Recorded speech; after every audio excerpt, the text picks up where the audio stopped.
I remember working 100-hour work weeks. I did the math. Okay, how much I made per with the hours I put in. It was like 32 cents an hour. No one was coming for me. This mountain that we're climbing, some days it's going to feel like you're going up. Some days it feels like you just took 2 steps down. Well, I think my third year, my 1099 said $250,000. And now I'm able to, actually go out and purchase real estate. This is the true testament of success. How did you cultivate the mindset for success? I've come to the realization that, nothing comes easy, right? The consistency of going and showing up over and over just, compounds. Like that's just going to compound and compound. And that's what pays dividend. What would be your universal message that makes you a winner and can make others winners? Everything boils down to With $1 billion in sales, over 2 decades of experience, dozens of properties that he owns, and a powerful legacy of leadership and growth. Most people just talk about success, but today's guest really lives it.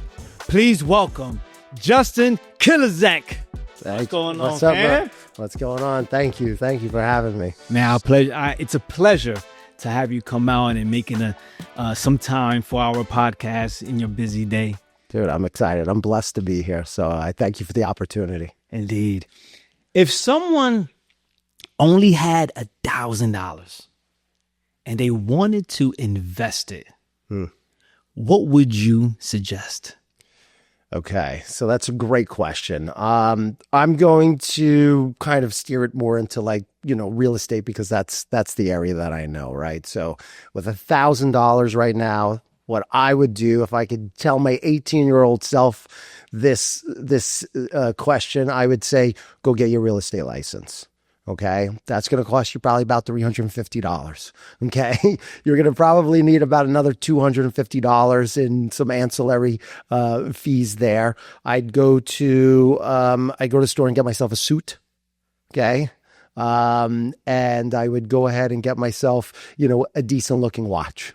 Okay, that's what I would tell you to do. Spend the rest of the dollars that you have left for your first month in real estate, which is going to be all the gas you're gonna use, and I would get right into it with the $1,000.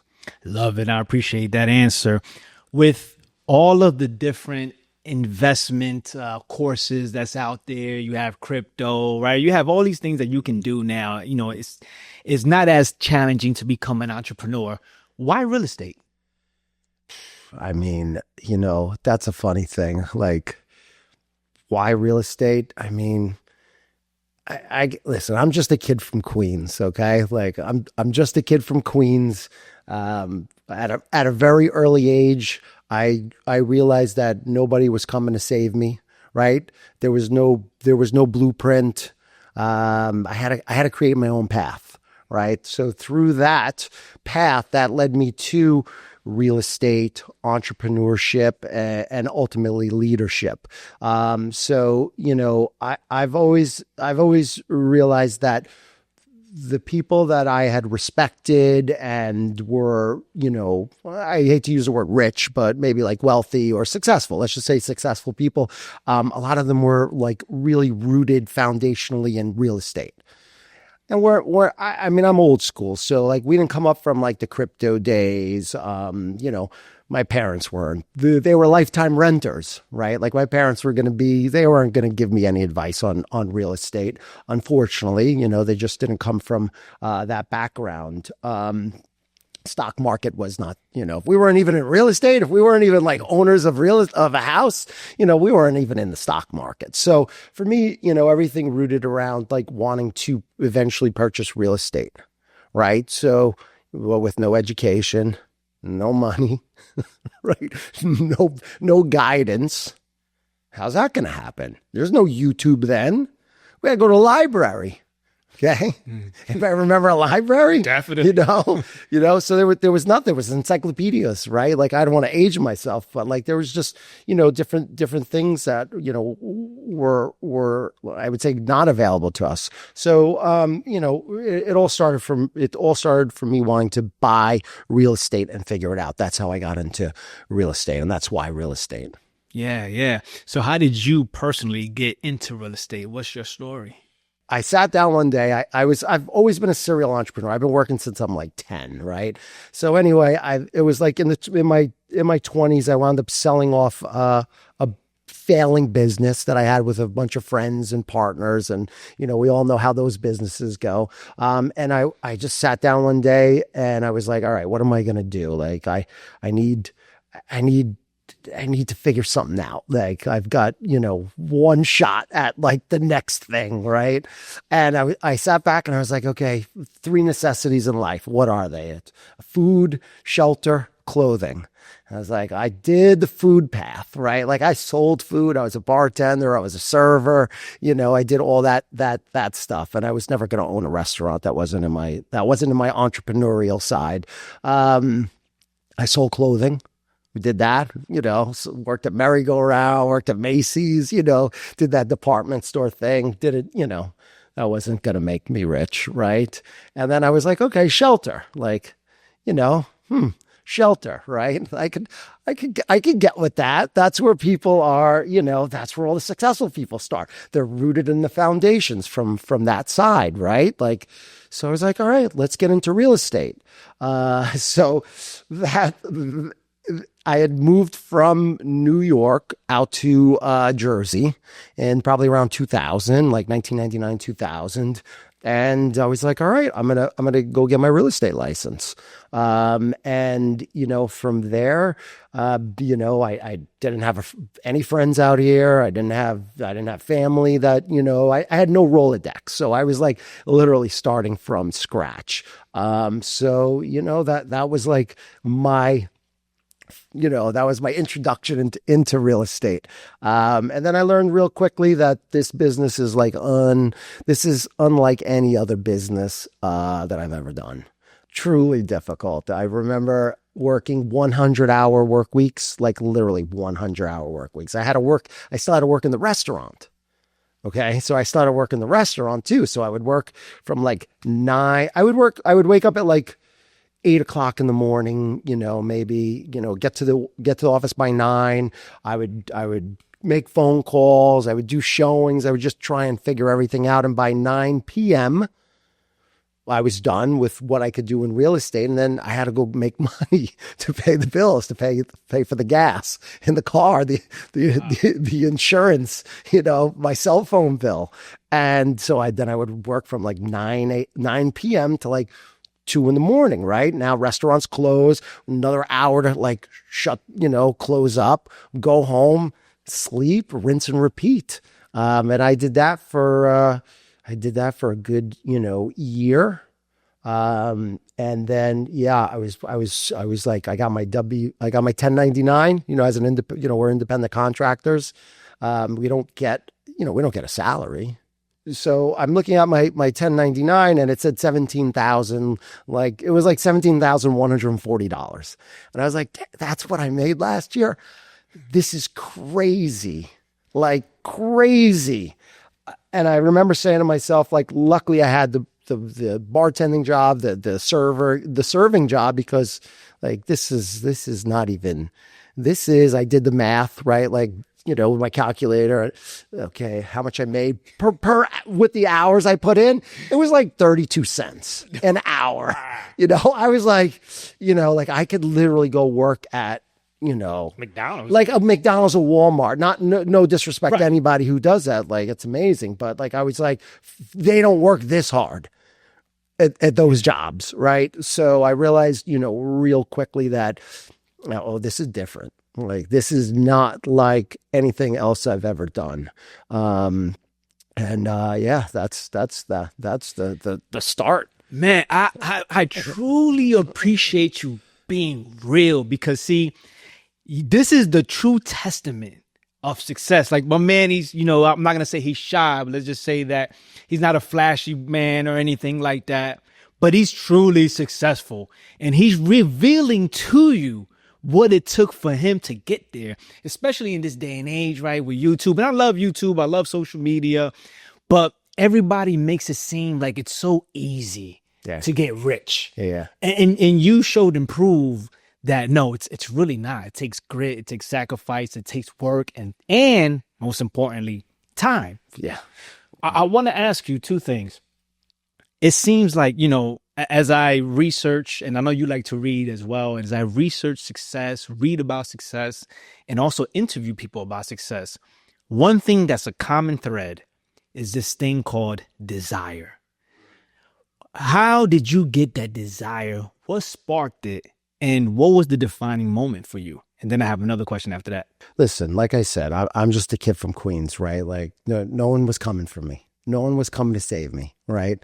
So the desire was more of like, like I have only one, I have one way out of this, and that's going to be to, lead myself, right? Like, I don't know if there was ever, like, I've always wanted to be successful, right? I've always I've always knew deep down in my core that I was going to be successful at whatever I did,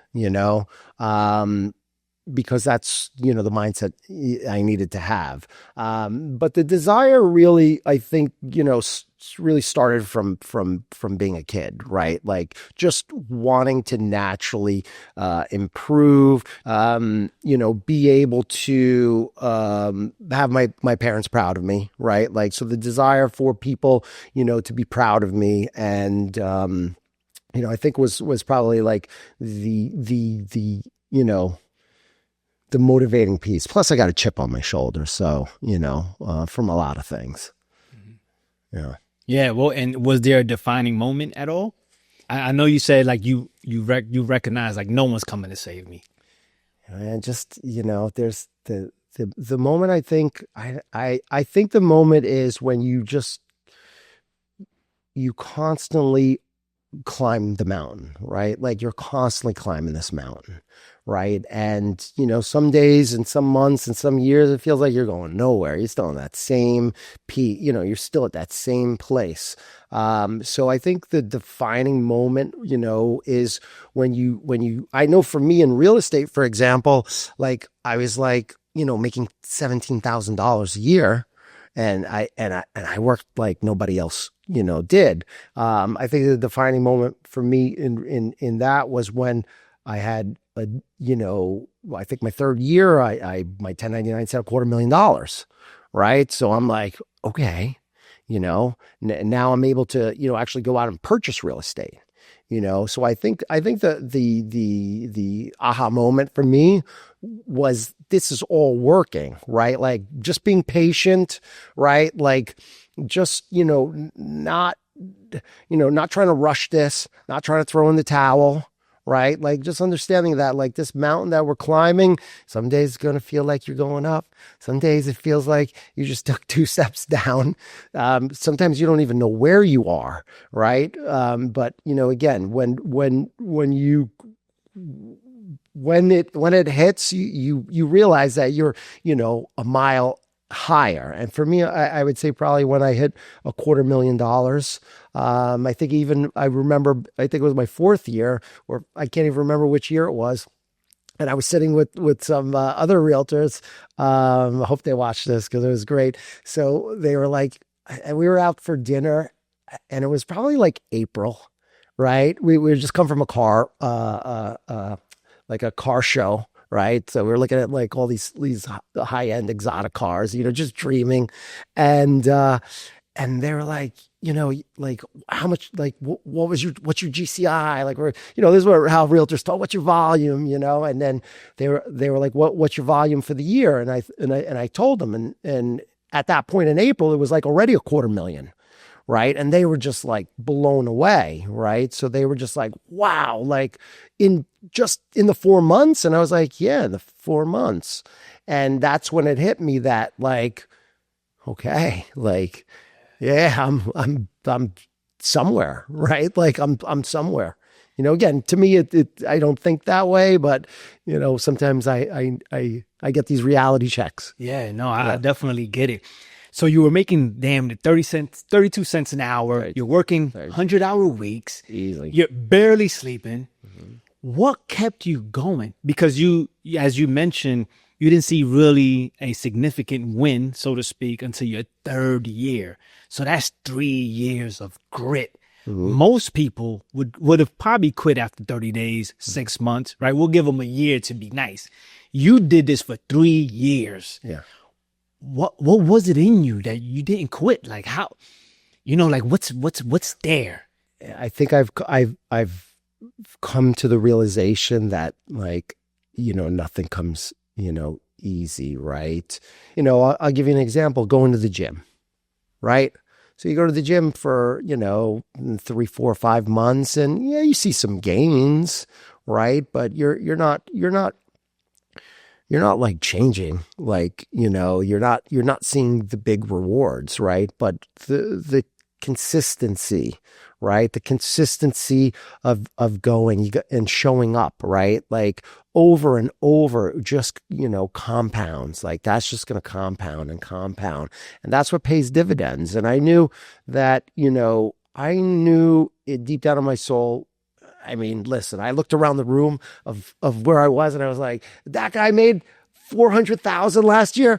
That lady made 300,000 and I could see other people doing it. I just knew that I was in the right place. I just wasn't experienced enough. I had to realize that these, other agents, for example, in the real estate world they were experienced. They've been in the business. They put their dues in. So I said to myself, you know what? You can't come into the martial art dojo and after 4 months, ask the sensei for your black belt, right? Like, and this is what people do. Right? Most people have zero patience, right? They come in, and even for the people that do go to the karate studio, for example, they didn't even go like hardcore for 6 months to even ask for that. You know what I'm saying? So, I think at the end of the day, it's really about, like understanding that, and this is you've got to learn. You've got to learn this. No one's just handing out money. You have to show up day in, day out, whether you like it or not, and you have to keep grinding. It's a hustle.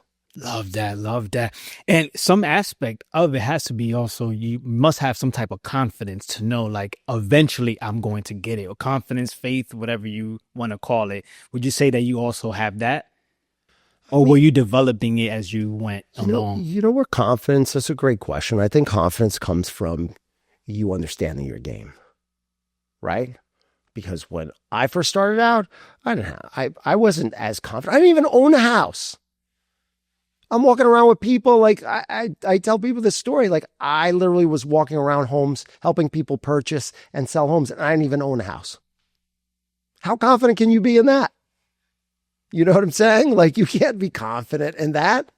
You can't be confident there. But I mean, listen, you keep it real and you just understand that, eventually I'm going to go through enough of these. I'm going to go through enough experiences. I'm going to do my reps. I'm going to show up. I'm going to learn. It's not just about, it's about, what happens behind the scenes too. It's like practicing, working on the things that I didn't know, being conscious and aware of the things that I didn't know or what I needed to know. And I just went after it. So, as I got more successful, the amount of work didn't stop. It actually took on more work. Okay. But, I was able to leverage that. I didn't have to work in the restaurant bars anymore. I could hire some people, as far as staff, for leverage. But the grind's the grind. Like it's. When we were at the gym, just so everybody knows, so we actually go to the same gym also. We met through mutual people, but we actually go to the same gym as well. You were, I believe, by the squat rack. I don't remember exactly where, but you were mentioning that a mistake that a lot of people do while pursuing success or pursuing something is that they spread themselves too thin. They're trying to do too many things. And I don't know if you remember, I told you, like, I relate to that because I was one of those people at one time. Can you speak to that? Yeah, I think it was something I remember the conversation about, you having an opportunity, right, for something within like what you're doing now. Um and for me, like people come to me all the time and they're asking me like, okay, so besides real estate, what do you do? And I'm like, real estate. And so people come to me, well, are you in this? Would you buy a business? Do you want to buy laundromats? Do you buy, you know, restaurants, things like that? I'm like, I don't mess with any of that stuff. And people are like, why not? I'm like, because I'm going to get really good at one thing. Like, I just have the bandwidth. I tell people all the time, real estate is going to be a beyond full-time gig if you want to achieve the success that you're going to put yourself through to help guide people through the process. There is no other time for anything else. So instead of like, I guess, thinning myself out, for me, I think if you don't put your blinders on and immerse yourself in everything, like Tony Robbins will tell you all the time, if you want to get good at anything, you've got to immerse yourself in it, right? You have to live it, you have to breathe it, you have to sleep it, you have to dream about it, you have to wake up to it over in and over again. How are you going to do that if you've got three other things going on? Because if you do have two or three other things going on, then you got a fourth thing that's got to manage all those other things. And then, like, no one's going to get good at that stuff. Yeah, yeah. I read this book called The One Thing, and there was a proverb that it starts with, and it says, when you chase two rabbits, you won't catch either one. Hmm. And again, I related to that because I've done that. Any little hot thing, anything that's making money, or someone may see something in me and may say, "Yo, True, I think you'll be good at this." I'm like, "Okay, great." Always chasing something, and definitely, actually. They say you don't live life with regrets, but I do regret that. Like, but I understand it was part of my journey to get where I am and understand and have the what do I say, the light bulb like turn on to say like, oh, okay, I got it now. But I wish I didn't waste so much time doing other things when what I really want to do was always there. I just didn't believe that I could be successful doing it, which is writing, speaking, creating content. That's what I've always loved to do. Always got the best feedback there. But it takes a long time and it tends to be an oversaturated market, which people say that about real estate too, right? Speaking about the oversaturated market, what would you say are the top three things that a real estate agent needs to do to succeed in the craft of real estate? What a new agent has to do, or an agent is they've got to be building their book of business. So they have to build their Rolodex. They really have to they have to really go out, find clients, and follow up. Like that's it. Like this is all in the follow up. This is not. We're helping people through the transaction of buying and selling, obviously with one of the largest assets that they're going to ever own, but it's an emotional roller coaster, and we're those guides. So we're not selling cars, right? They're not coming to the car dealership this weekend and we're selling cars. So, you've got to follow up with people. The point is they're not going to buy this weekend. They're just starting. So, they've got to really build their book, have a follow up, and really at the end of the day is have a process, in place, and systems. Like those are the three things that you need to nail first. There's no point. I remember I had this girl on our team and she read everything, saw everything, did every research. And then we sent her out. She forgot everything that she learned. She didn't even know how to open up the lockbox that she probably spent 2 days learning how to do. Like, it's like, there's information overload, and unfortunately, social media and these TV shows make this out to be this glamorous thing. And while it's definitely amazing, those are the three keys. Yeah, yeah, definitely. One thing that I appreciate about one of the agents that actually used to work for you, Mac, shout out to Mac. he would tell me, Mac. yeah, he's a top selling agent. I get Mac back. Indeed. And but he told, I remember one time we talk on the phone all the time, and we touch base. He's like, yo, I got to go to work. I picked up a third shift job or whatever the case is. Mm-hmm. And he would tell me stories. He said this publicly, so I don't think he would mind me saying it. He'd tell me stories about picking up third shift jobs, sleeping in his car, waking up to go see a client, knocking on hundreds of doors. Mm-hmm. I'm just like, wow. And I mean, and now he's not really doing that. He's a successful agent. So what separates? I know so many people, and this is no judgment on anyone because I just told you I've failed, learned in a lot of things, but some people don't make it to the other side. What is it? What makes somebody like Mac, like yourself, the people that make it to the other side? What makes them different than all of the other agents that went and got the license and certs and read all the books and were in the business for a little while, and just after a while, it's just a license on their dresser. I don't know. I don't know the answer. I'll be quite honest with you because I've seen people come and go in this industry. I've had, individuals who have joined, the team and, have had the, as I say, the chutzpah to, do it. But just, something gets in their way. And, I think it's different things for different people, right? I understand how hard our industry is because you can work 30 days at 100-hour weeks, right? So you can work those, 400 hours, be out gas, tolls, food for clients. This is 7 days a week, by the way. This is 8 days. At least when I talk to Mac. This is 8 days a week, right? There's no, this is nights, weekends. There's no time card. Okay. You can work that. You can work every day, and literally there's zero. Like you get nothing for all that. Right. So it's very, so, you'll get humbled quick. Right. But if you don't understand that, I think for people is they don't understand, what it takes to make it. Okay. And that's in anything. That's in going to the gym, right? Oh, I'm going to go to the gym and I'm going to, like, we all know what to do. Right? We all know what to do. Is it hard to find workout routines? No. Is it hard to find diet routines? Right? Okay. Is it hard to find a gym? Right? You know what I'm saying? Like, so what is it? Why can't people get it? Like, if their goal is to get fit or in shape or something like that, like, so what is it? And that's going to come down to how they're wired and what's really important, for me, like everything's important, Indeed. You mentioned you left Queens and moved to Jersey and had no networks, right? Zero book of business and everything. So how important is networking, right?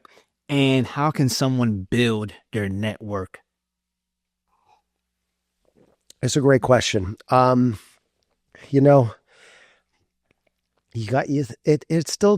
Everything boils down to showing up, like the gym, work, everything's showing up. I'll give you a story.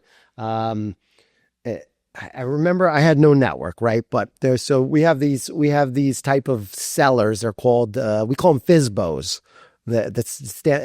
FSBO stands for sale by owner. Okay. So I remember I didn't have any network, and I they tell all the new agents to go after for sale by owners and expired listings. So I went over to this for sale by owner, who I called up. The guy's like, hey, I'm not selling because I want to avoid paying the realtor fee. And at the time, the market was pretty hot. Like this was back in like 04, maybe 05, probably if I had to remember. And, so he's like, but I said, if I bring you a buyer, would you compensate me? Right. He's like, yeah, I'm paying out 3%. Right. At the time. So I was like, okay, I was like, when can I see the house? Cause I have a buyer for it. And, he's like, we're showing it on, I'm showing it at whatever time. I said, can I come over right now? I'm in the area. He's like, come over. So I go and talk to him. He's a real estate agent. The guy's a real estate agent. He has a real estate license. He's got some other, this is his side hustle. He's got his real job, but he wanted to save the commission, or I don't remember the story. So, so I was like, okay, he's like, I want, I don't remember the price. Let's call it 300,000, right? He's like, 300, and I'll pay you, 3% on that. So I came back to the office and I was like, hey, I have this seller who's, looking to, sell this property. And they're asking, 309, and I had another agent in the office who was like, I have a buyer for it. So I wound up,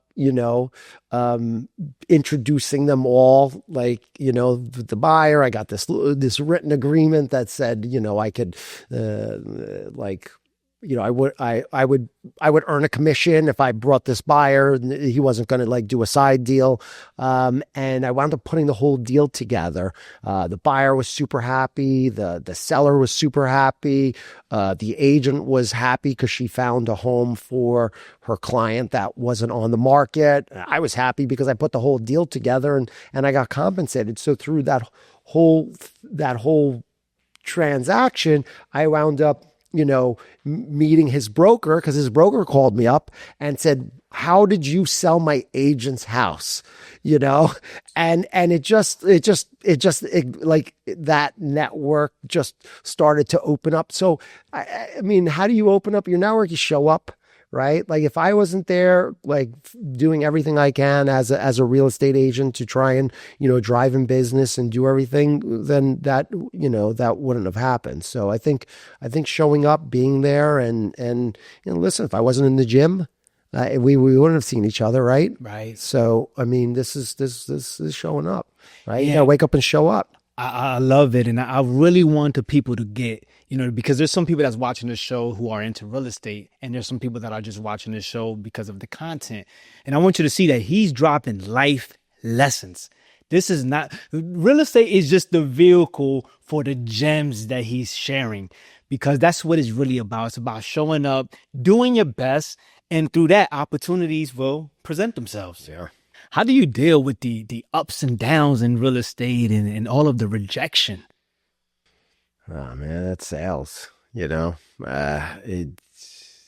don't let it get to me. I guess.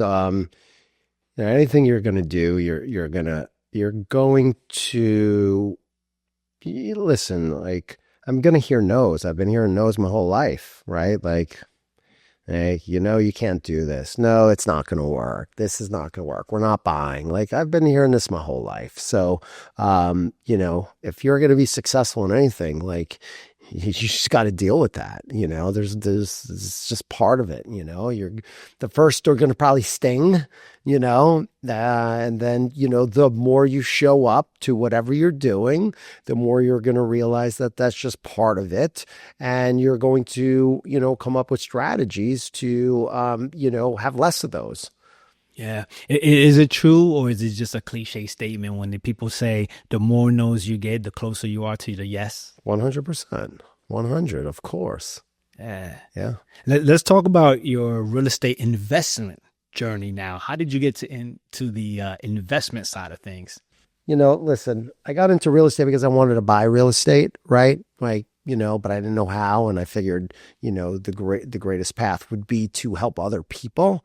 But I started making a lot of money, from helping people, right? And it wasn't honestly like I thought about, I thought about the money, but once you start helping people and you realize, it's the success doesn't come from the money, like in at least my mind, right? I don't even think about it, but the financial crisis came and the market just got super soft, like people weren't buying, people were selling, but nobody wanted to buy. People were upside down. And my income like went from a certain dollar amount down to, a whole lot less. And that was very humbling. And I said to myself, well, I saw people in the industry who were buying real estate at that point, and I was like, okay, this seems like, they're buying it. These are smart people. And I said, if I had 5 or 6 rental properties at this point, I could have had some passive income coming in, so I don't have to think about potentially going back to a restaurant or something, as a side hustle, because I think that's what happens to people. I think people go through this journey of whatever it is, entrepreneurship, and like it's going good, and then all of a sudden it pops, because it's gonna pop. Okay. And then, what do you have in terms of, I don't want to say ancillary, income, but I wanted something within, the same industry. So I started to, see all of these, properties, like, I'd say on discount. And, I started buying 1 or 2 of those, because I thought to myself, this is what really builds wealth. Like what I was doing and making money, I was nice car. I had, I was feeling good, went on some nice vacations. But that was just like, up and down money. That was just, that wasn't going to change my life. And I wasn't going to be putting in this amount of time and energy if I didn't have, a better game plan. So it just helped me, sharpen my game plan, and I just added that to the equation. But again, in staying in this hyper focused lane and immersing myself, I wasn't going out and buying a pizzeria. I wasn't buying, A laundromat. I wasn't Car going wash. out, getting a car wash. I wasn't, buying a daycare. I wasn't going to things that I was just, unfamiliar with, because somebody was like, oh, it's a good business. It makes money. I was like, okay, it's not in my wheelhouse. I need to stay right in here. Like, I'm not going to turn into a stock trader, right? Like, I'm not going to be like, like all these other things. I've already built enough experience and wisdom just in what I'm doing. Like, just double down, triple down right in here. Yeah, love that. What has been your biggest challenge in the real estate industry, both as a real estate agent and as an investor? So in terms of the real estate, so I started a team, not out of, wanting to start a team. I built a team just because I wound up working so hard that I had too much business, honestly, that I couldn't even service it all. So I started, building out a team before it was like, I wouldn't say it was as popular as it is now. So I think, one of the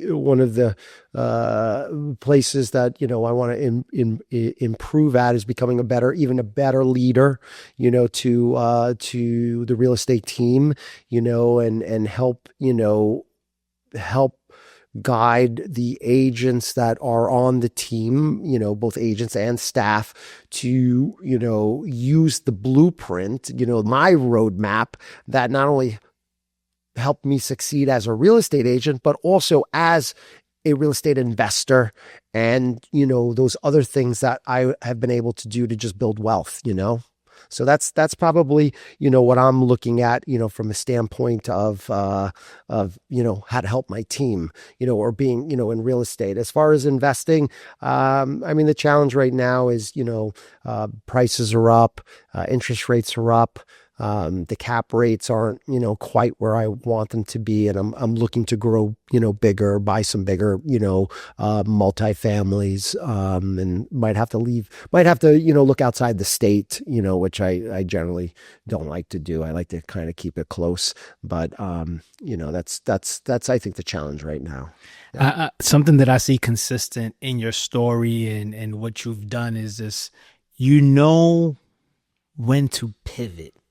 Yeah. It seems like when to pivot, like, okay, I need to do this. How does that come for you? That awareness? Constantly tracking, right? Like, here's my goals, here's where I want to go to, here are my challenges. And then just, tracking the, and measuring what I've been doing, right? Like, again, it's, if we're to relate this to, going to the gym, if you're if you're like going to the gym and Stick to you're the not gym. really paying attention to what you're doing as your workout is, and like you're not really like dialing in your diet, you're not dialing in your workout, you're not looking at yourself, to even see what kind of gains are happening. You don't have a vision for yourself. You don't have a goal, and you just go to the gym to just go to the gym and walk on the treadmill and talk on the phone. And like, I think it's the same concept, right? Like you need to constantly measure, like, is my, you know, are the vitamins I'm using right now the right ones? Am I taking them at the right time? Am I doing the right, exercises? Am I looking at the scale? Do I physically look at myself? Like, you know what I'm saying? It's like it's all about like measuring what you're doing, and constantly just making that little correction, that little adjustment, that little adjustment to keep, to keep climbing the mountain. Yeah, I'm a big believer in track, and one of my daughters actually laughed at me because she saw me with a notebook and writing things down. Because that's what I do. I write things down, but that's how I pay attention. Okay, last week I bench press 45 pounds, 12 reps. Let me add a 5. Let me see what I can do with that. And this is how you start to get stronger and see how long it's taking you to get certain gains. But not only that, sometimes if you don't track, then you won't even know to add Yeah, that you're improving, or that you you're won't even getting know stronger. you're improving. Right. Or that if you're heading in the right direction. But yeah, some people just go in there and just work out. No, listen, not knocking nobody, but I'm just saying that I relate and I agree with you Yeah. in terms of that. It's if you're not, if you're not, and it's holding yourself accountable is the biggest thing, right? You have to hold yourself accountable, which is not easy, and for many people. But then you have to measure everything, right? And you have to inspect, everything. What do they say? Inspect what you expect, right? So that all falls into anything that you want to succeed at. I'm glad you mentioned the leadership piece for you and building a team. What is the most important trait that a leader needs to have to run a successful team? Leadership in a nutshell is you need to lead yourself, right? Like you need to lead yourself first. Okay. If you can't lead yourself, you're not leading anybody. Okay. You can't lead yourself to the gym. You can't lead yourself to show up every day. You can't lead yourself. You're not leading anyone. Okay. So start with you first. Yeah, yeah. How did you cultivate the mindset for success? You just be around successful people. Not necessarily being around. It's not like I grew up with successful people. It's just, knowing where success is, and whether that being in content, that being in like, going on online and following successful people, whether it's, Warren Buffett or a Tony Robbins or a Grant Cardone, or, whomever you look up to as a successful person. And you just, you if you don't know successful people, the beauty is you can expose yourself to these successful people by the content that's out there, right? So I'd say, surround yourself with what can be possible, because your surroundings, may not make that possible. Yeah. But what if somebody feels or is thinking like, I don't belong? Like or how do I even get introduced to these people? Um, I mean, listen, everybody's going to have imposter syndrome, right? Like to some degree. Everyone feels like an imposter, just right. And what imposter syndrome, is you not thinking you're good enough to do this, or like you're not capable of it. Like they know I'm a front, Or right? maybe my car's not as nice, so I don't dress as nice, or it could be Could so be many things. could be so many things, but you got to put yourself out there. I mean, listen, when I got in real estate, I had a busted car. I had I didn't, I went and got one of these cars in Brooklyn, And there was back in the day, they still do it. They write on the windows, the back windshield. It's like, like $1,500 OBO, that means or best offer, right? With a phone number on it. And I bought this car and yeah, like it had rusted wheel wells, and I remember I took it to this body shop. It was this place called Mako, and they had like this ad where it was 500 bucks will paint your car. So I brought the car in, and the guy's like, "Listen," he's like the wheel wells are all rusted out, like we have to bondo that, and that's going to be an extra $1. Like it's the upsell, like they tell you they'll paint the whole car for 500, they get you in, but now they're upselling you on everything. So I was like, I don't have that I don't have that kind of money. Right. So the guy's like, he's like, what do you want me to do, just paint it like that? I looked at him and I said, how long would it last if you painted it? And he goes, you'll get like 12 months. I was expecting him to say like 3 weeks or something, right? He said 12 months. I said, I'll take it. He goes, he said it's going to all peel off. I go, if I have this car in 12 months, I deserve it. Okay. So the point of what I'm trying to say is with that car, I had to go and do real estate. Okay. So I had to like go to people's homes to list their properties.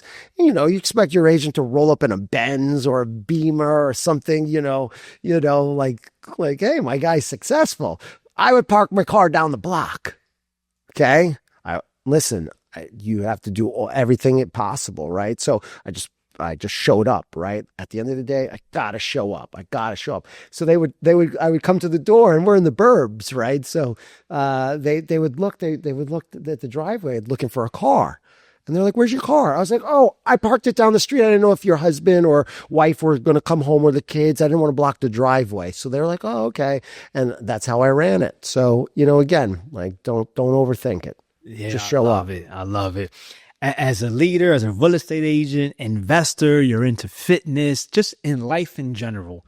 What would be your universal message that makes you a winner and can make others winners? Just don't stop hustling, bro. Like, don't ever quit, like at anything. Like at nothing. Working out, being your, with your family, being a great friend, being a great father, being a great brother, sister, whatever it is, just don't quit. Yeah. You know what I appreciate about you too? You're the real deal. So when I met you the second time, I went in the office and you had your desk up, right? And I noticed some protein bars and everything. And then I saw you at the gym. Yeah. And so I was like, man, my man really does this. Like he really lives this life. Yeah. You know what I mean? So that's something that I really appreciate about you. How do you manage the work-life balance? So many people, and maybe why one time you did it, I don't know. You can answer that. But so many people that I see that are successful, they tend to be more on the unhealthy side. Yeah. But I see you pay attention to your health. Yeah. Listen, I'm not perfect, right? Like there were years where, I had to make a decision, right? Like, do I get to the gym or do I, I've got to go show some houses. And, it's not a perfect, there's not a perfect, I guess there's not a perfect answer for it. There's times where I won't go to the gym for like a month, 2 months, right? And then I'm like struggling, like, how am I going to get back in the gym? And like, how am I going to do this? And whatever, no matter what, wherever I'm struggling at, I always know it's just, you got to show up, right? So, like if you can't get in the gym, go just put your sneakers on and drive to the gym and leave. Right? Like, don't even go in the gym. So I would say there was years where I wasn't the best. Like I had to like decide on myself, like, work was more important because success for me was more important. But I still went to the gym. I just may have not been as, as balanced, Maybe so 3 times a week versus 5 or something like that. yeah, or sometimes like no time, like one time a week, but listen, you got to show up at least once or twice, right? Maybe you're not there 3, 4, 5 times, but, for me, health is wealth. I also, like I guess, I started working out maybe when I was like 18. So I saw success in it. Right. Like, and I've always realized that it was something that took time. And so by the time I'm in my late 20s and I saw like tremendous success from it, like I was like, okay, I just know that I can never let that, stop. Right. So I've got to always tend to it, and, health is wealth. So. One thing, another thing I should say I appreciate about you too is, well, we were having a conversation at the gym and you were mentioning about all of these personal development programs that you went to. You mentioned Tony Robbins and everything. And I remember being surprised because you're a successful person. And I was like, wow, and in my mind, and this may sound silly, but it's like, oh, you're still learning. You're still striving to grow. Like how much do you want to grow? Like, how much more do you want to be? Because I see you based on, what you've achieved as like the pinnacle. And I know the mind is infinite, knowledge is infinite. We can always learn and grow. But that's just something that I appreciated. Like, wow, like my man is still committed to his growth and he's there. Yeah, right. Like, I mean, listen, at the end of the day, right, you've heard the saying, if you're not growing, you're dying, right? So I don't care what age you're at. There's always something to learn, right? Like we have to stay creative. We have to continue to grow. We have to continue to make those adjustments. We have to continue to, take L's, here and there. We've got to continue to, stack wins. I think, I think real champions just continue to learn and never think they know everything, right? Like there's always something more to learn, right? Love that. Yeah. What's the most important piece of wisdom that you learned that you still apply to this day? I think it was like I think it was. I heard this saying, like when we were in like, let's call it martial arts, right? Like, so the martial art teacher, would say, does anybody know the difference between a white belt and a black belt? And we were like, well, black belt kick your butt, like white belt doesn't know anything. And realistically, the only difference between a white belt and a black belt is a black belt is a white belt that's never quit. Right? Like even at the black belt like stage, you're still gonna, you're still learning. There's still more to learn. And, I think that stuck with me. Like you're just you're not gonna ever quit. Like, the interesting thing about that analogy is, as a martial arts, for somebody who studies martial arts and I'm around black belts, that when you get your black belt, so everybody like somebody like me who's not a black belt, like, oh man, you made it. But they're at the bottom of the black belts. You know what I'm saying? So just when you thought, like, let's say, okay, they're the shark on the pond, but there's another pond where they're like the small fish, so it's interesting about life. To me, everything is universal. yeah. Yeah. So I have a question for you. So this is a 2-part question. For the young person like my son, 19 years old, and one of the things that I told him, like, listen, son, because I've had properties and everything. I said, son, when you start off, don't go buy a fancy car. I got you a car already. Just be disciplined. Like, I got you. Don't worry about it. Your first big investment should be real estate, right? And then you have people, so that's the young, and I'll get to my question.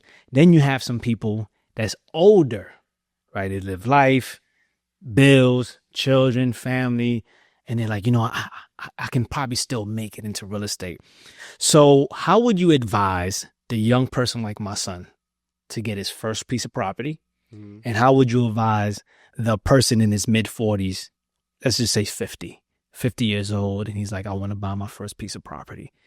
What's the plan for both? So, it's a good question. I think both of those people are going to have different there's like different components. Like, no, it's real estate, but everything's like different, when I have somebody who's, at this age, and then not age wise, but like, what their goals are. It really boils down to me being a strategist and trying to help them achieve their goal and trying to, give them the best options, right? So 40-year-old guy and younger kid, they're going to probably have different goals, so there's going to be different levels to what I can offer in guidance, because I have, here's 18-year-old, here's 1,000 different ways, 40-year-old, here's 1,000 different ways. They're going to be different. Trust me, they're going to be different. My foray into real estate, I think, like one of my very first properties I wound up buying, it was a bank owned property. So they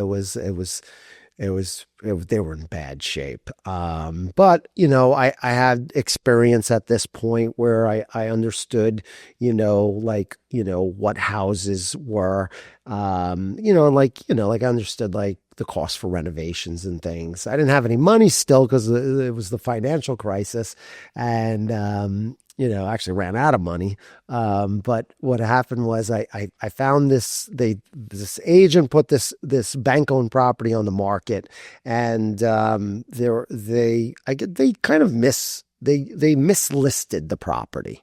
And what I mean by mislisted it was actually like two houses on one lot. So what wound up happening was I realized that they were two houses on one lot because I did a ton of like due diligence real fast, because I put in all the work. I knew what to look for, and I could do it really fast. Like, that was like, I would go to, there's some of you out there that will do this at night. Like maybe, like you'll do research, you're just looking up stuff, you go down rabbit holes. Well, I did all that stuff so I could process, I could process things fast. So the property came up, I put it under contract. Like I made an offer, the bank, accepted it. And I was like, but I have a big problem here, and the problem was I didn't have any money. Okay.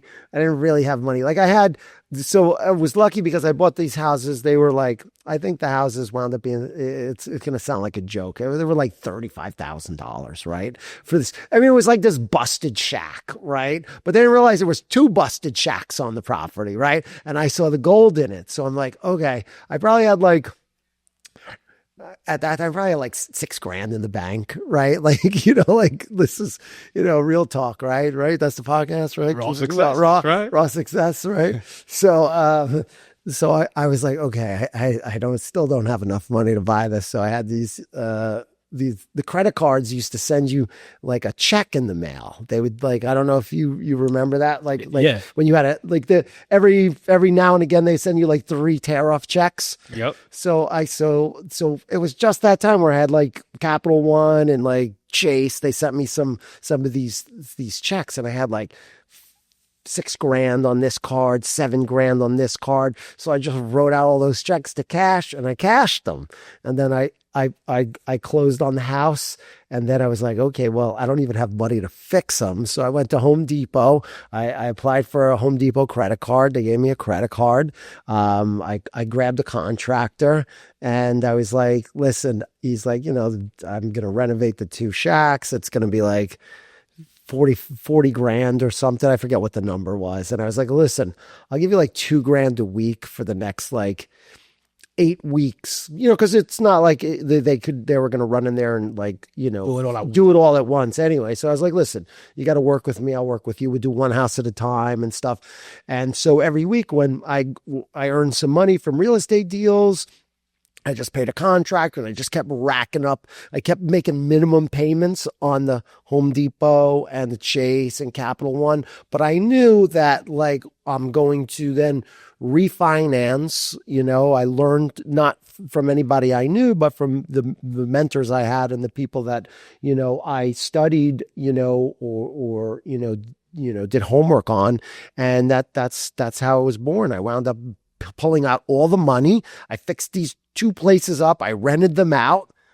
Okay. I paid off Home Depot. I paid off the contractor was already paid. I paid off Chase. I paid Capital One. Now Chase and Capital One will give me more money.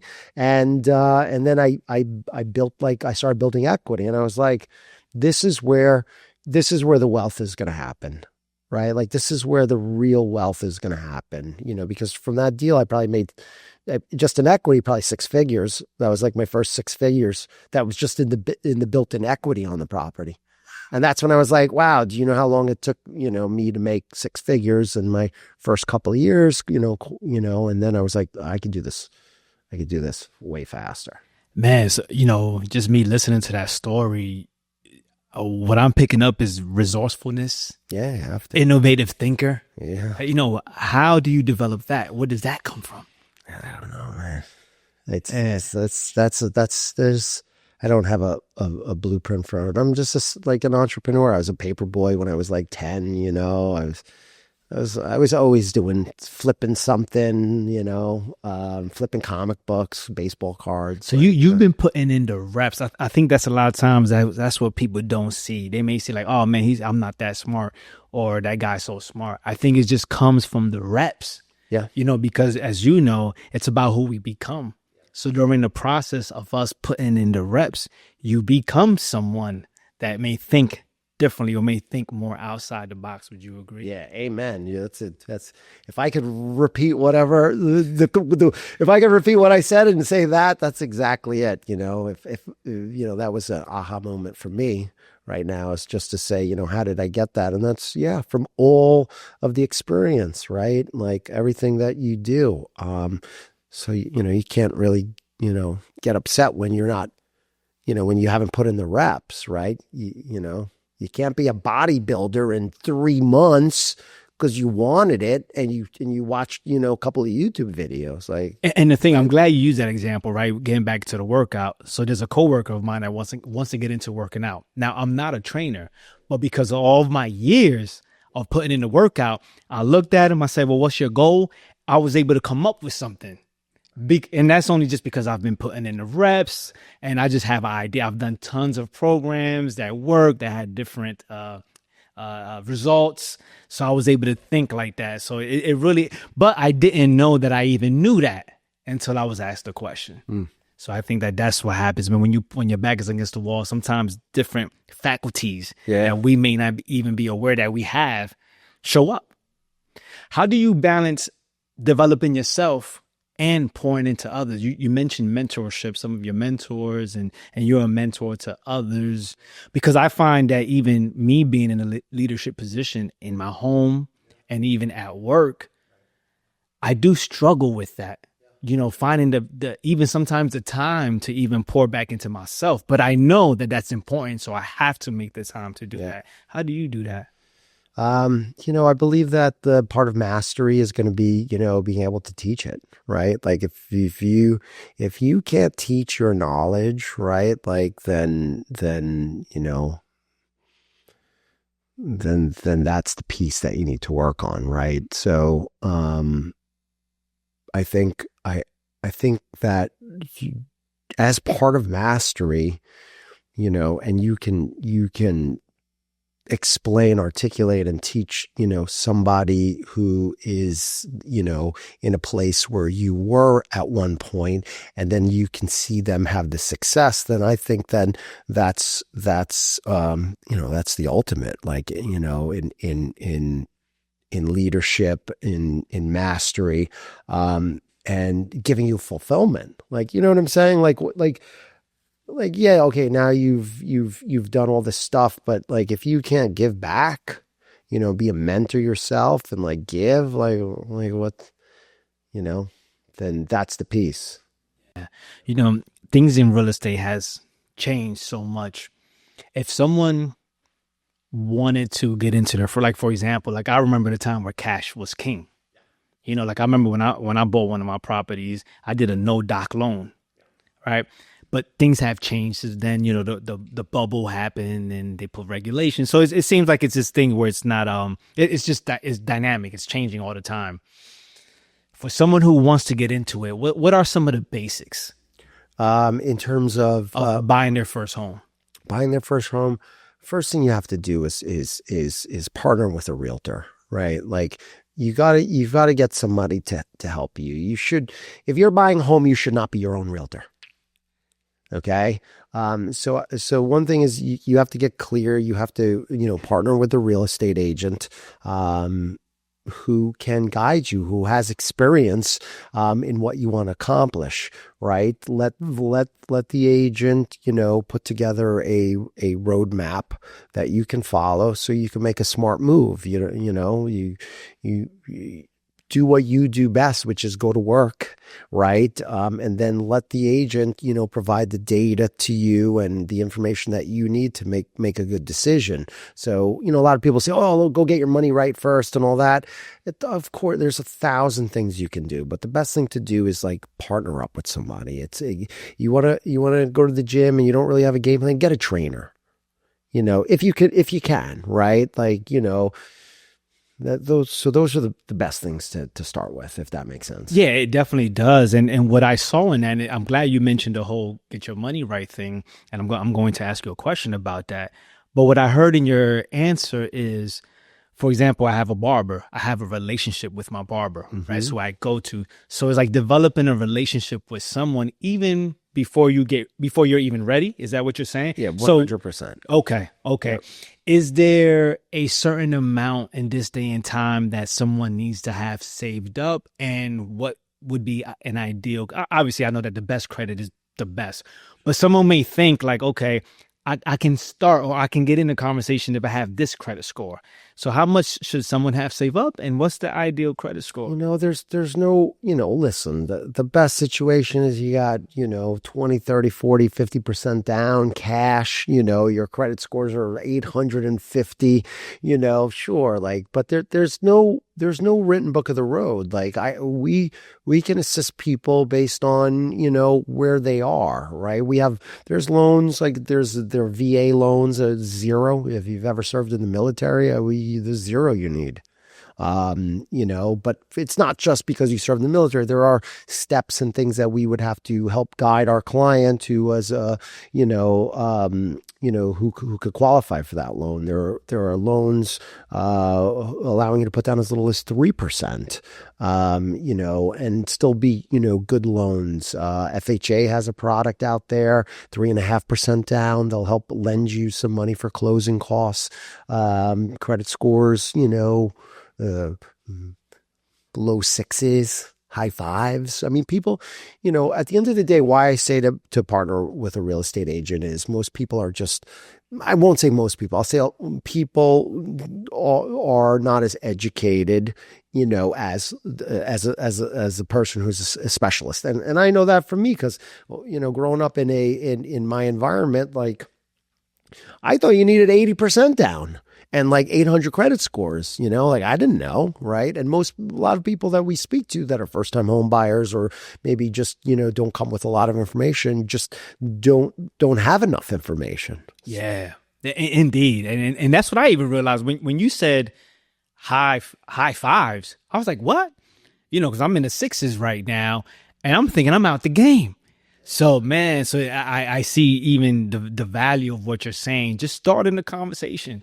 Yeah. We have some lenders where, once we understand your goals, we have a lender who can, look over the credit score and say, hey, for example, why don't we pay off this and this, because that's going to lower your, debt to loan ratios, and that'll actually spike your, credit up. I mean, these are, smart strategies to use to effectively try and get yourselves better interest rates, so, these are, strategies that we can,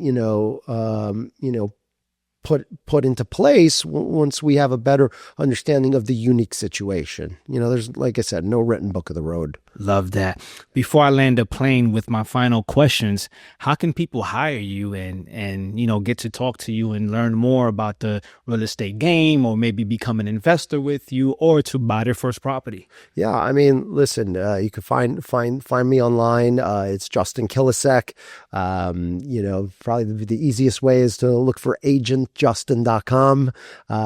You could follow me on Instagram right from the website. I'd love to answer questions. If you have, questions on buying a home, selling a home, renting a home, getting into real estate, or even, joining, becoming a real estate agent.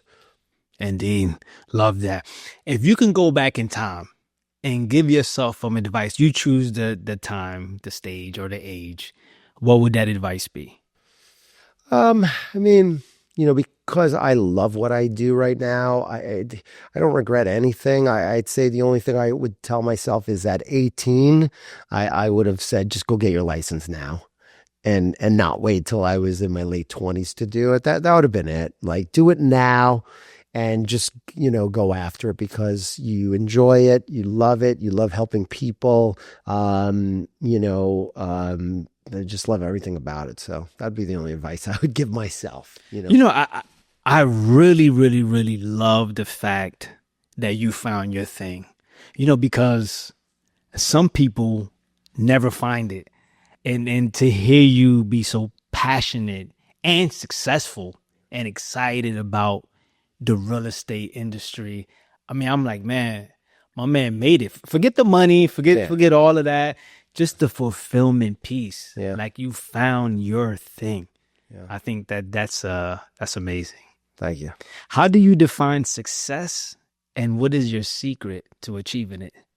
How do I define success? Listen, if I'm growing every day, I'm accomplishing my, my goals, both short-term, long-term, goals. And I know I'm on that right path, like I'm going, that to me is success, right? Because like I said, I don't think you'll ever like get to a place where you're like, okay, I'm done, right? Like, okay, that's it. It's a wrap. Let me go to Costco every day and play golf and like call it a wrap. Like, there's some people who might be into that, or, let me live on, an island somewhere and drink Mai Tais all day. I mean, 6 months of Mai Tais, I'm like, I'm over it. Right. So again, for other people different, for me, success is just, like the stuff I have put in place that I want to accomplish. I'm getting after it and I'm checking them off, not perfectly. Right. The line isn't straight, but it's going at that, going toward that mission. Yeah, love that. And what's your means of growth? For me, growth is obviously taking care of my health, right? Like that's important. Like, if I can't be healthy, like then I can't be there for people, right? So that's number one. Number two is, constantly learning, constantly, wanting to be, a student, like constantly wanting to be a student, of the game. Learning gets me excited. I think I get more excited because I get to learn, use it, and then my goal is to teach it. Love right? that. Yeah. I love the fact that you're confident, but you're also humble enough to know, like, I'm always going to be a white belt and I'm always going to learn. From Queens. Yeah. Love it. What's your favorite book and why? Listen, books come like there's so many books I love, and then like then ones I'll read again and again and over. There was one that I read not too long ago that's been impactful for me. It's a book called Die with Zero. And I know it sounds a little, morbid, but the goal was not necessarily the goal of the book was to understand that you'll have money. Like if you're smart enough, you'll have enough money to take care of your life, but also invest in experiences as well. Because when you're on your deathbed, like you're gonna want to have memories of all those cool experiences rather than absolutely the assets sitting in the vault. Yes. 100 years from now, and I manifest that you live a long, healthy, prosperous, strong life. But 100 years from now, when they're reading your eulogy, what do you want your legacy to be? I mean, I want to be, known as a great father, a great husband, great brother, great son, great mentor. I want to be, considered somebody who was, very generous, with their time, generous, obviously with, maybe, assets and ways to help somebody. Yeah. Yeah. One of the things I really appreciate about you too is me coming from a very poor background and having a limited exposure to successful people. Back then, if I didn't know you as far as who you are now, I would assume that you would be like stuck up or not willing to share or, because unfortunately, this is how they label those types of people. And to find that I've met you a few times, we've had numerous conversations and you're super chill and super willing to help. I think is a great thing. It's an amazing thing. And I think that it's great for people to know that they just have to get over that fear and just reach out, ask the questions. Yeah, that's it. Show up, ask the questions, don't be afraid of rejection, and That's right. that's life. Yeah, exactly. Yo, my man came through. He is the living, breathing example of getting it out the mud. Somebody from Queens came to Jersey and made it happen. If you know anybody that would be interested in learning about real estate or just extracting the many gems that he spoke about, life, health, and just success in general, share this podcast with them. Don't forget to subscribe. Let's get it. Let's go.